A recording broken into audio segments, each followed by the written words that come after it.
What's up, good people? Mark Holmes here, and as always, I want to say thank you all for watching, commenting, subscribing, and being part of the Joe Boo Sports Report.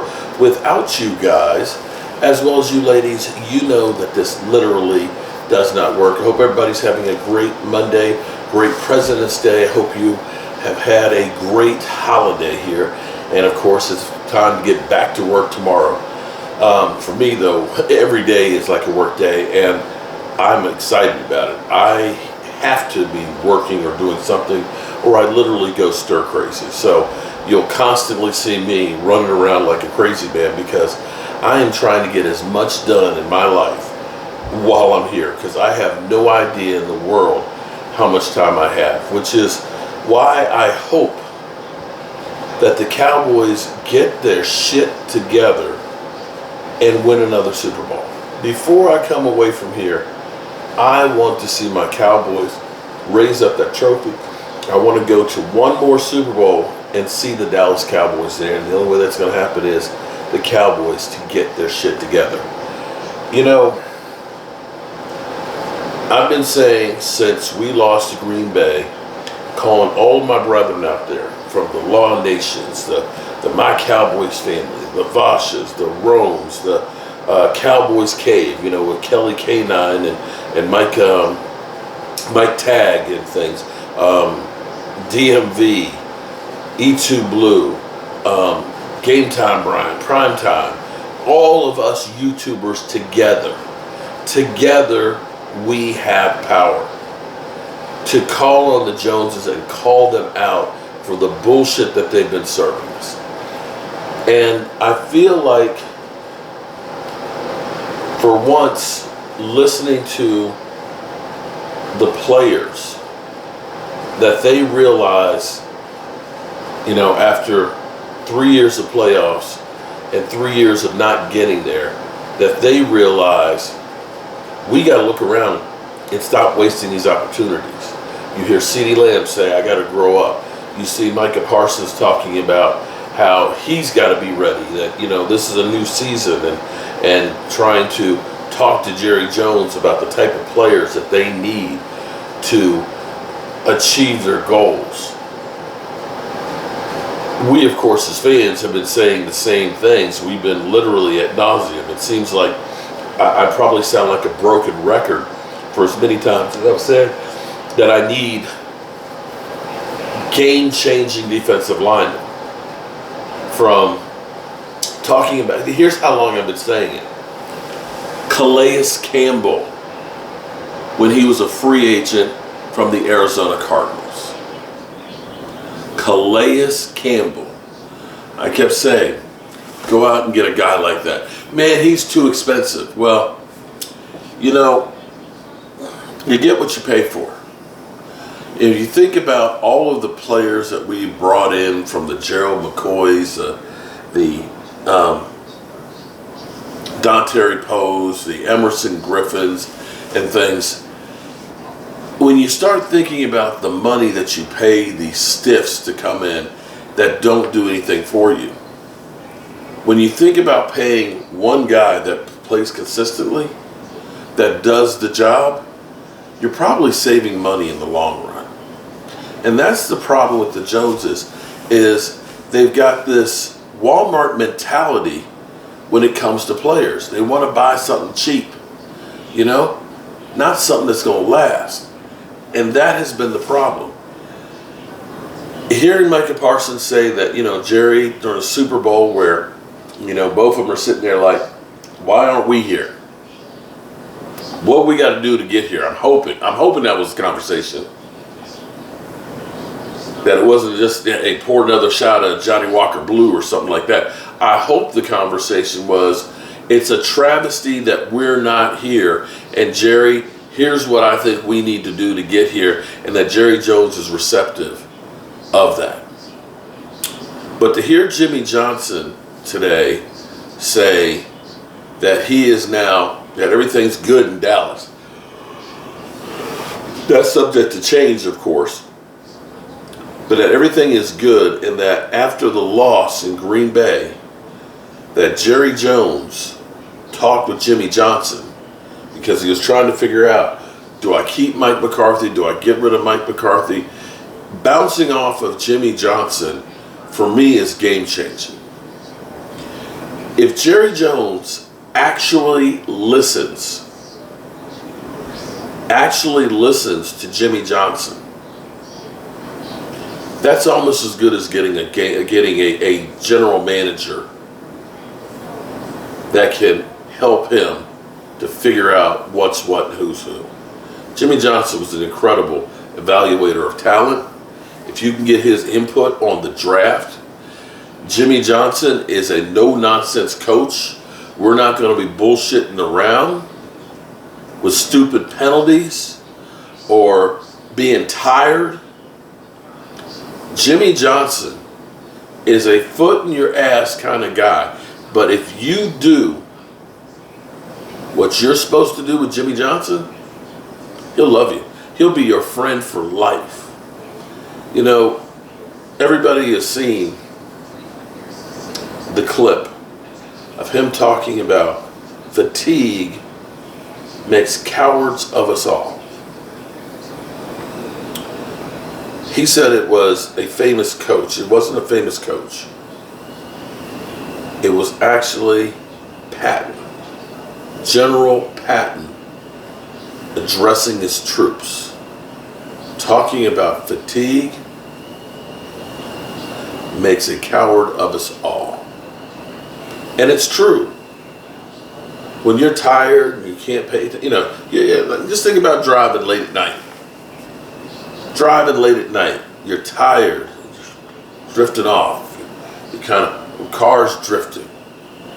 You just want to stop. I just want to sleep. Fatigue makes cowards of us all. If Jimmy Johnson has anything to do with the team, I can guarantee you, you will not hear, "We were tired." I'm betting that you won't.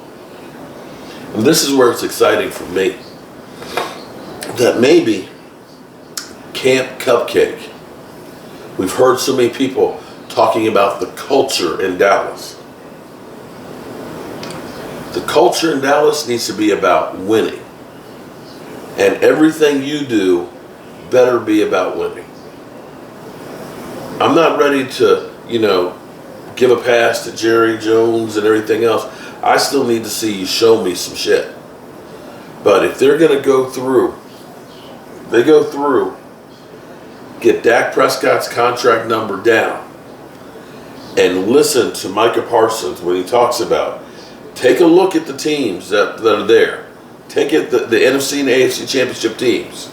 All of them. Great linebacker play. Great defensive line play. Great running games. These things aren't rocket science. Everybody should know that. Everybody can see that. You can see the fatal flaws. The biggest flaw that we have is Stephen Jones and his whole mentality of, we believe in our guys.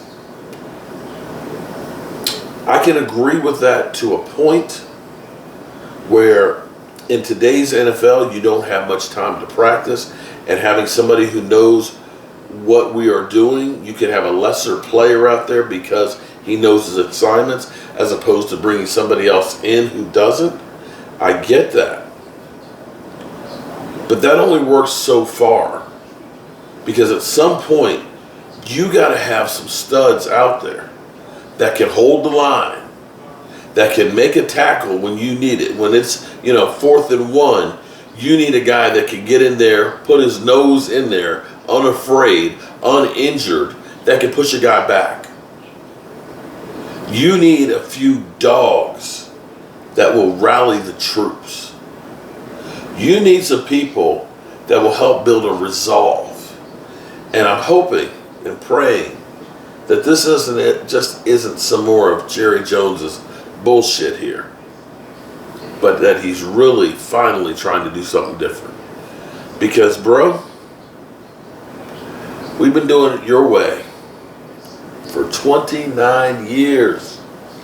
You and Catboy, penny pinching, thinking about the future, not overspending. And what has it gotten us?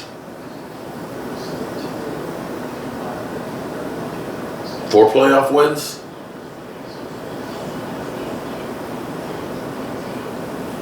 Yeah. Welcome back, Jimmy. Welcome back. All right, you good people. Looks like I put too much fuel in tonight. I need to get a measuring cup is what I need to do. Measure it out so that way I know exactly how much it'll take for about 8-9 minutes.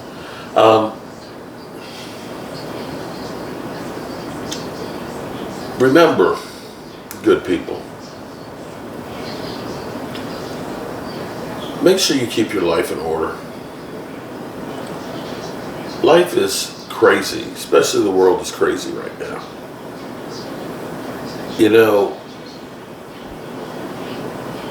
I'm going to be doing some work up in Harrisburg again for a friend who just bought a house. Beautiful old house. Needs some tender love and care, but it's not in bad shape. Just, we need to redo the bathroom. You know, I was up there yesterday so we could measure up for all the tile and get the bathtub order and the vanity, you know, all the stuff that we need to redo this thing, so when I go back up there I can hit the ground running and, you know, rip everything out and get started on doing the new stuff. And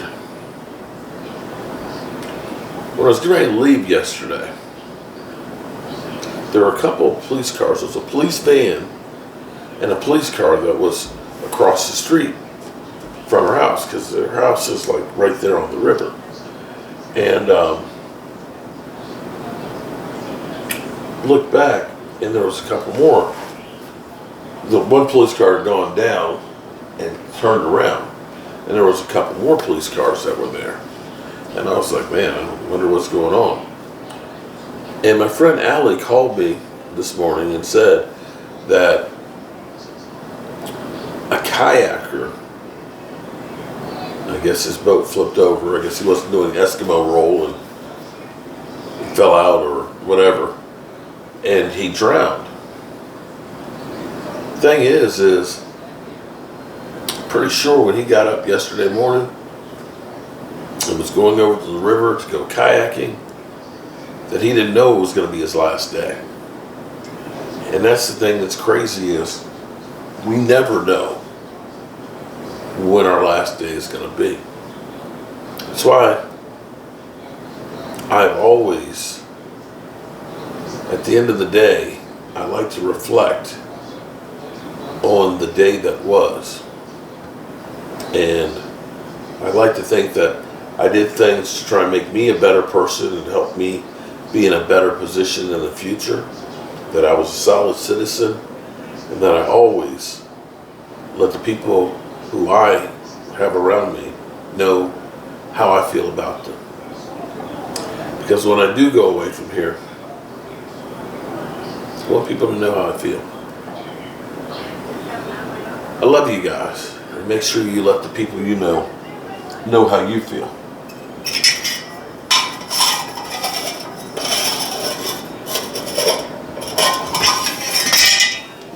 Okay, missed on that one. There we go.